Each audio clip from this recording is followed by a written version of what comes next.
Alice. And I'm Lori Dennis. And this is Design Time. We've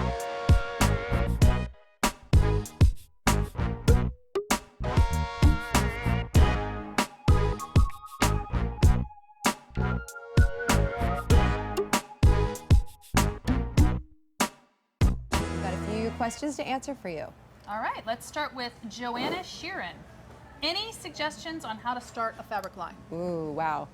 Lori and I have started tile lines, we've started rug lines, and the number one thing I think is to get with a really reputable company who's going to be able to market, help you with the process, help you with the designing process, make sure that you have everything that you need, that you communicate really well with that person.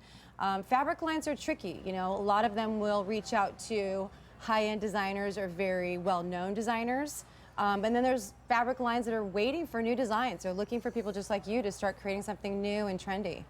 So key thing is you want to first have an idea. You have to have an interesting and unique point of view because, as you know, there are thousands and thousands of different fabric designs out there and library things that are archived. So there's just a lot of things. So you have to have a unique point of view and start sketching. Start putting those things together, start getting your images together so that you can present them to someone. The second part of that equation is that you have to have the contact. So you want to start looking at what companies kind of are on the same level or that you identify with and where you would see your brand fitting. So when you figure those out, you want to start going to those different vendors and start making relationships with them. It might take you 10 years to actually get a deal, and you might not ever get a deal with them. So you want to have quite a few that you're talking to and that you're showing and sharing and forming relationships with, and eventually, you know, something can click. There's another way that you can go about it too, is you can self-print. So you can go to a manufacturer that has fabric and you can bring your designs and you can have the fabrics printed or woven. Printed is probably more affordable for somebody just starting out. And you can sell them on your website directly. You can go to different vendors that have different lines, line vendors, and bring your fabrics in and see if they would want to rep your line for you. So there's a couple different ways that you can go about it, and there's different processes. But you also want to go on our videos and look at how to start a fabric line videos, because you're going to get a lot of useful information across the board, whether it's fabric lines, tile lines, furniture lines, on A to Z, the money involved, the steps involved, the processes to help you really nail down and get that going. Some of the people that used to come to camp and continue to come to camp got together and made a fabric line, and they did exactly what you said. They self-printed, just like self-publishing a book. So there are companies that are really willing to help you do that. They also help with marketing. But one of the cool ways of doing it really simply is just like this. Make a pillow. So you have your fabric and you have your print, and it's the easiest, smallest way to sort of showcase your designs and then move on from there. It seems to be like a get the foot in the door type of thing, so that you don't have a ton of inventory. So if you've got a great idea, great design, you can self-print, make pillows, start selling them, start moving them around, start showing them to vendors. And it's a really good way of getting your name out there as a fabric designer. The other thing that you can do with that self-printed fabric is if you have projects, you can actually install that fabric into your products, into your projects, and then when you photograph it, you have something that is a complete room with your fabric in it. You can style it any way you want. So, I mean, it goes anywhere from doing something very small yourself all the way up to the graduation, which would be to get a great line like a Cravat or a Dura-Lee to invest in your brand and really, you know, take you to the finish line. I can't wait to see it. Good luck with that. Okay, so we have Rachel Whittaket, and she wants to know, I would love to know, how to get published. Oh, we get this all the time. All the time. And fortunately now, there are so many different ways to get your work published.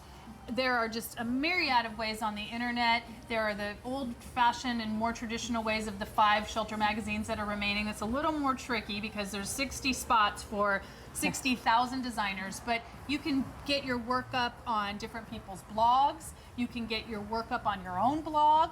You can reach out to local magazines and authors. Susanna Salk is someone who comes to camp. There's a lot of videos about how to write a book and how to get in her books and get published, so you want to check out those videos.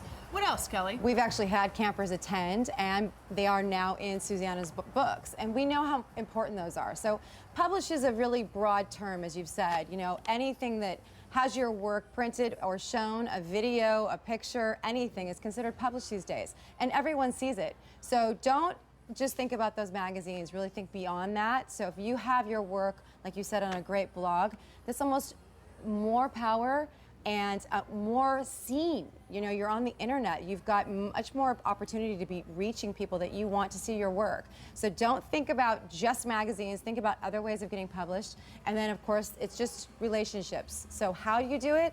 Make those relationships. Reach out to the top bloggers. Reach out to the magazines. They do want to see your stuff, but there's really, really strict and strategic guidelines to getting published in each different avenue. So check out the videos. We're not kidding. There's so much information. We have 4, 5, 6, 7, 8 hours of video right now that you can watch on how to get published in each of those different avenues. So check them out.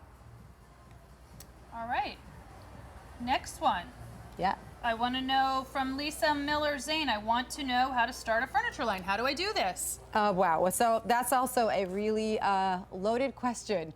Very much like the fabric and the tile and the rug and starting anything, it's that relationship and having a contact. I mean, some people start furniture lines. We actually have a friend who started in her garage. She started making furniture for children's furniture, and she's now expanded to living room furniture, bedroom furniture. But it started just by her building, and she was amazing, and she started marketing herself and Mod Mom.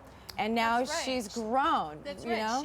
She started in the garage. She physically, with her own hands, with her husband, when the '08 recession hit, went into the garage and started making things. Was able to get herself on Shark Tank. That's right. And then the word just got out, and that took off.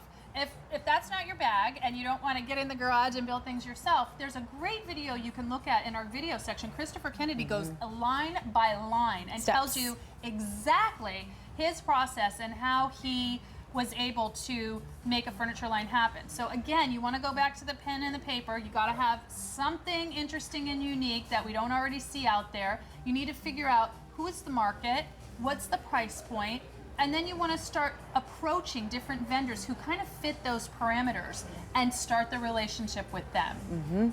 Some of them will be high-end vendors, and that this is something they do all the time. And then sometimes go talk to people you already use. Talk to your upholsterers. They build, they create. They could possibly create something for you that you hadn't even thought about. They can collaborate and make something right there. They have the tools and resources that you may or may not have.